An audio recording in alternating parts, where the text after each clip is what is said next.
Hey everybody, welcome back to Video Game. So today we're going to continue the series on the MiSTer FPGA DE10 Nano project, and we got an unexpected video for you guys this evening, because over the weekend the Super Nintendo core was updated by SRG320, a name you're probably more familiar hearing about the work-in-progress Sega Saturn core, but he wrote the Super Nintendo core as well, and while it has basically been buttoned up and done for the longest time, haven't talked about it in some years now, he went back in and changed around a lot of the RAM structure, and that is because recently Infidelity released Super Mario Bros. Maker, and that was not able to play on MiSTer FPGA based upon how it used the RAM and how that RAM was allocated. So SRG320 in his spare time, apparently while making the Saturn core, went back and rewrote almost all of the RAM portion of the code for the FPGA chip, and now we can play Super Mario Bros. Maker on MiSTer FPGA.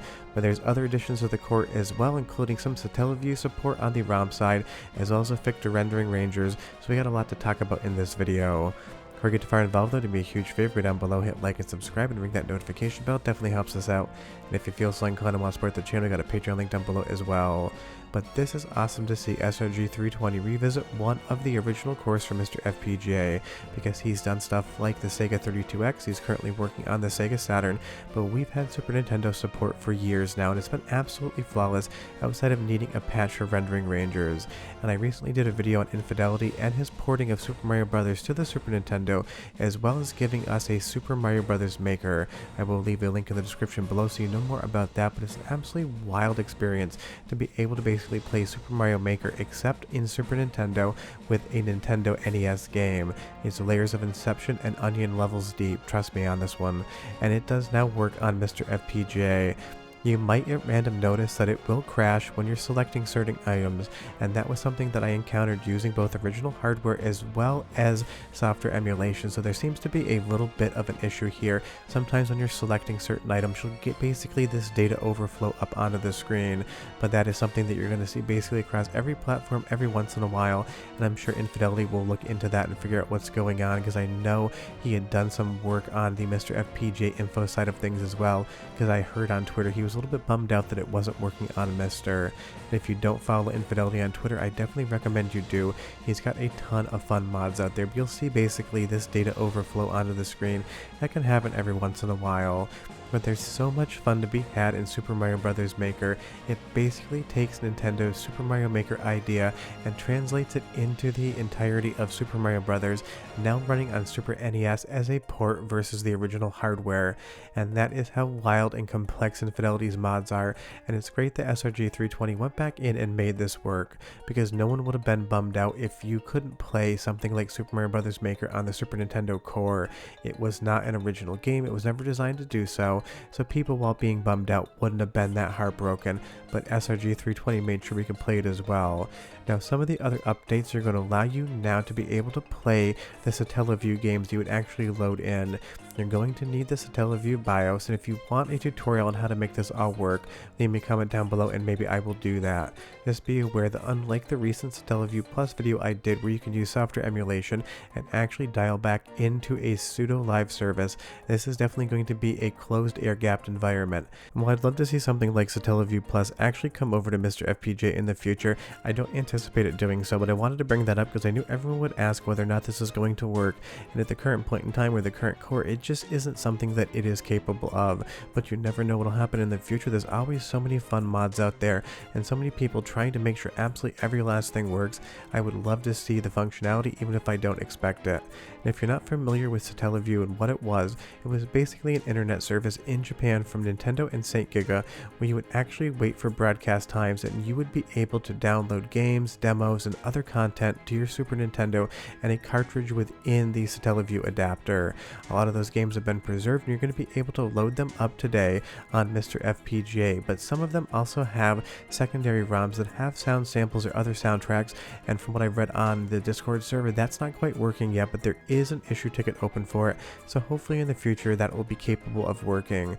But again, this is just icing on top of the delicious cake that is the Super Nintendo core, because this Satellaview was add-on hardware, so you can't 100% expect everything to work perfectly, but something tells me SRG320 might pop back into the core and give us another update to get some of those additional Satellaview features working.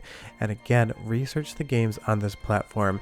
Maybe I'll make a best Satellaview games for MiSTer FPGA list. Again, leave me a comment down below and tell me if you're interested in seeing that, because I always have a lot of ideas in my head and I'm never quite sure which one I'm going to work on next, but your feedback definitely does matter to me. There's different versions of The Legend of Zelda, there's different versions of Mario, there's shmups in here, there's a big library of Satellaview games that you probably have never played before unless you've really looked into the platform. And like I said, some of them can be quite weird and strange, but they are so much fun, and it's so awesome that this is now something that the Super Nintendo core is capable of doing, and hopefully we see more improvements to it in the future so we can get some of those additional secondary files working on the core. Now moving on to one game that used to need a patch to run and now will run without that is going to be Rendering Rangers.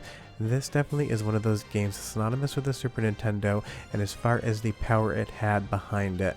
This has always reminded me a little bit of an Amiga game just because of the overall graphical nature, but this before apparently needed a patch. That's how long it's been since I've actually talked about the Super Nintendo core. I had to look some of this information up because I couldn't remember it off the top of my head. And while Rendering Rangers isn't the Super Nintendo's best game of all time, it's a ton of fun. It's an awesome running gun, feels a little bit like Contra mixed with Metal Slug, and now you don't need to patch the game to make it work. And because this is a MiSTer FPGA video, you know full well I'm going to give you guys a sound sample, so go ahead and listen to like 45 seconds of the Rendering Rangers soundtrack, get an idea of how good it sounds on the core, even though that hasn't changed whatsoever, and I'll be back to tell you a little bit more about what's new.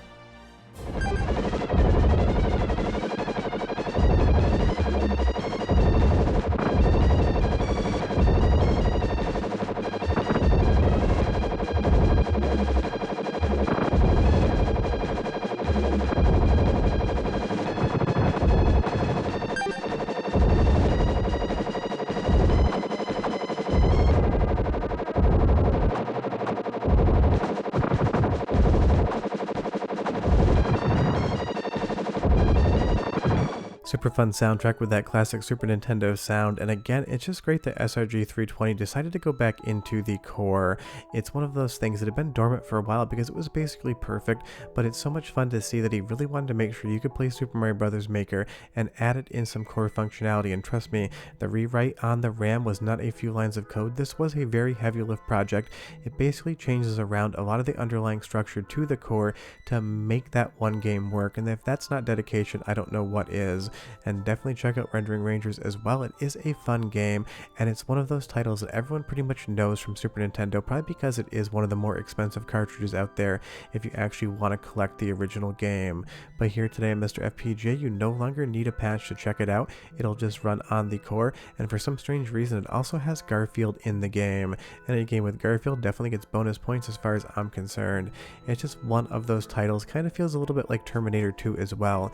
It's a mix of like 3 different things, and they're always fun, and it really does push the graphical capabilities of the Super Nintendo. It has a lot of sprites on screen at once, it's got some great backgrounds, and it's always running at a great speed, and that is always fun to see as well. But tell me down below, what do you think is the most graphically impressive Super Nintendo game? I would be curious to hear your responses. For me, it's always going to be Yoshi's Island as opposed to Star Fox, even though that was in 3D. And one more improvement that came to the core, even if not many people are going to be all that excited about it, was Kawasaki Superbike Racing had issues in the past, and now those have been completely ironed out as well. And while it's definitely in no way, shape, or form anywhere near the top 50% of the best games on Super Nintendo, it shows a dedication from SRG320 to making sure that the core is absolutely flawless. And it's been a very busy week in MiSTer FPGA land, and I still got videos to edit and voice over.